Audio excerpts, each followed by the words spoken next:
Okay, I'm sure you're tired of so many comparison tests, but here it comes one more, and I promise this is the most fun to apply among them all. Let's say we have a series where the terms are an and we require them to be non-zero. And suppose that we look at the limit of the absolute value of the quotient between a term and the previous one, and that limit as n approaches infinity is L. Then we have three cases. If L is less than 1, the series is convergent. If L is greater than 1, then the series is divergent. And if L is equal to 1, the test is inconclusive and we need to try something else. Let's try to think a little bit how can we interpret this result and hopefully remember it as well. For the first two cases, let me assume that an is the term of a geometric sequence. So let's say we have u times r to the power of n minus 1. So if that's an, then an plus 1 is u times r to the power of n. Now we want to look at the quotient between those two numbers, with the bigger one on the numerator. And we want to look at this one absolute value. The u cancel, and then we are going to have only the absolute value of r left.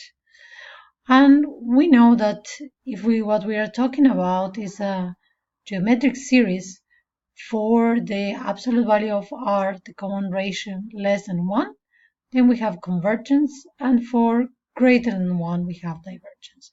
So this is just a small example that hopefully gives you an idea of how to remember what is exactly that you have to do and which result you get in each case.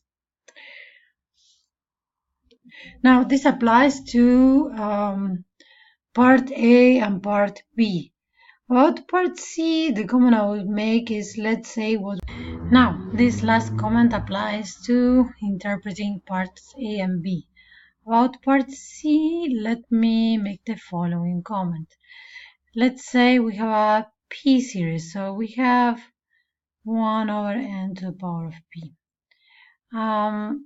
If we try to compare the a plus n plus 1 term and the n term, we're going to have 1 over n plus 1 to the power of p divided by 1 over n to the power of p, and this is n over n plus 1, all of this to the power of p.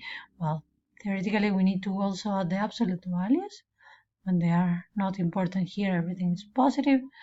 So here we have n over n plus 1 to the power of p, and we are looking at the limit when n approaches infinity. And what we have over here, this is approaching 1, so it's just 1. So if the result is 1, then we cannot say anything about the series. And we know that this is reasonable because we know that for p greater than 1, the result should be convergence, and for p less or equal than 1, the result should be divergence. But in all the cases, no matter what is the value of p, the limit we are looking at here is exactly 1. So ratio test is useless for classifying p series, which, well, it's okay because we already know how to classify them.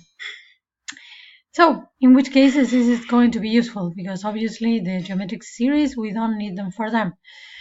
Well, we're going to see that whenever we have products in the form of factorials or powers, then when we look at the term n plus 1 and the n term, there are many things that cancel.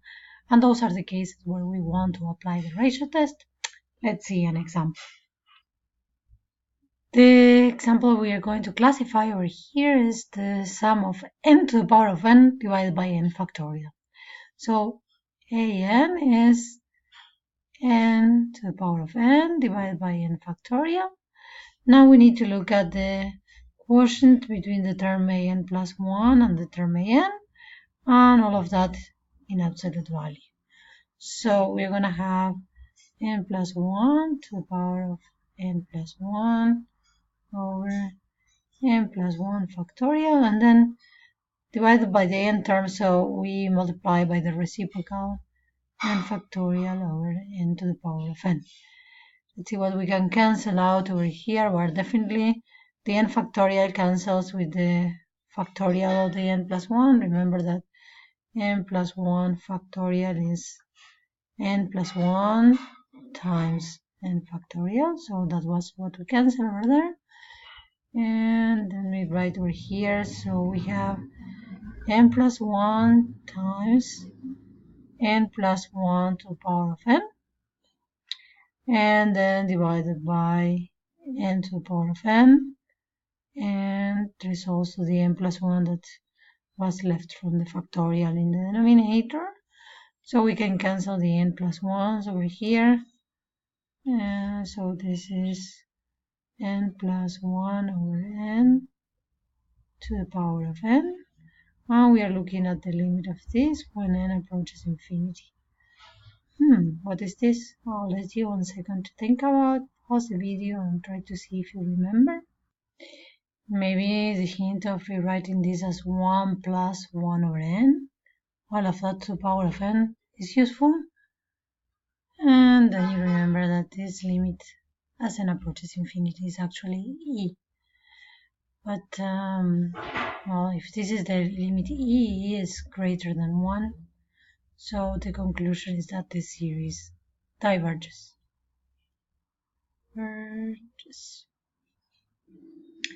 Here we have the next example. So in this case, the general term an is n cubed multiplied by 3 to the power of n plus 1 divided by 4 to the power of n. So we need to look at the quotient between the n plus 1 term and the n term. So we're going to have n plus 1 cubed times 3 to the power of n plus 2 divided by 4 to the power of n plus 1. And, well, we don't need the absolute value here again, but we need to divide it by the n term, so I'm going to multiply it by the reciprocal, 4 to the n over n cubed 3 to the power of n plus 1. See how we simplify this. We are going to simplify one factor of 4, all the factors of 4 other than 1 here, so there is a 4 left in the denominator. We are going to simplify the 3's. There's only one factor left in the numerator, and then we have left n plus 1 divided by n, all of that cubed times 3 over 4. And we're looking at the limit of this as n approaches infinity. Now n plus 1 over n, this is going to be approaching 1, to the power of 3 approaches 1, so this approaches 3 over 4, which is less than 1. So the conclusion we reach is that the series we're classifying here converges.